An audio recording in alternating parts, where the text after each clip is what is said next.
दोस्तों, सीरियल उड़ने की आशा में अब एक ऐसे मोड़ पर पहुंच चुका है जहां रोशनी और तेजस का घमंड सारी हदें पार कर चुका है। जब रात को सचिन और साहिली कमरे में सोने के लिए आते हैं, तो रोशनी पूरे अकड़ के साथ उन्हें कह देती है कि यह कमरा हम नहीं देने वाले।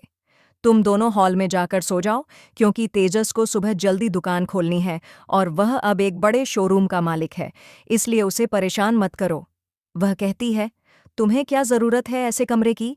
तुम दोनों वैसे भी कोई बड़ा काम नहीं करते हो। यह सुनकर सचिन बहुत गुस्से में आ जाता है, लेकिन वह खुद को शांत रखता है और ठान लेता है कि अब वह रोशनी और तेजस को सबक सिखाकर ही रहेगा।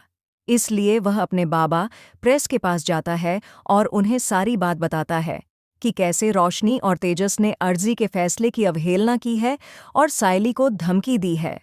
प्रेस ये सब सुनकर बहुत गुस्से में आ जाते हैं और उन्हें समझ आ जाता है कि तेजस और रोशनी अब घर के नियमों को अपने हिसाब से तोड़ने लगे हैं और सचिन सायली को बार बार नीचा दिखा रहे हैं।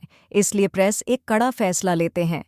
अगली सुबह जब सब इकट्ठा होते हैं, तब प्रेस रोशनी और तेजस को डांटते हुए कहते हैं, यह घर तुम्हारा नहीं है जहां तुम अपने मन से फैसले ले सको। यहाँ वही होगा जो घर के बड़े तय करेंगे और अर्जी का फैसला इस घर में आखिरी होता है। इसलिए यह कमरा अब 15 दिन तक सचिन और साहिली का ही रहेगा। रेणुका तुरंत तेजस की तरफदारी करती है और कहती है कि तेजस को अब हर दिन अपने शोरूम का काम संभालना होता है और उसे अच्छी नींद चाहिए होती है, तभी वह तरक्की कर पाएगा, वरना कभी आगे नहीं बढ़ पाएगा। इस पर प्रेस और भी ज्यादा नाराज हो जाते हैं और गुस्से में तेजस और रोशनी से कहते हैं, अगर तुम घर के नियम नहीं मान सकते तो तुम इस घर में रहने के लायक नहीं हो। अब तुम्हें यह घर छोड़ना होगा। तेजस बाहर जाने के लिए तैयार हो जाता है, लेकिन रोशनी डर जाती है, क्योंकि अब उसे समझ आता है कि इस घर से बाहर निकलकर उसे कितनी मुश्किलों का सामना करना पड़ेगा। उसे किराए का घर चाहिए होगा, काम के लिए नौकरानी चाहिए होगी और सबसे बड़ी बात यह है कि यहाँ उसका सारा काम सायली कर देती है, लेकिन बाहर उसे सब कुछ खुद करना पड़ेगा। इसलिए वह जाने से मना कर देती है, लेकिन प्रेस का फैसला अटल होता है।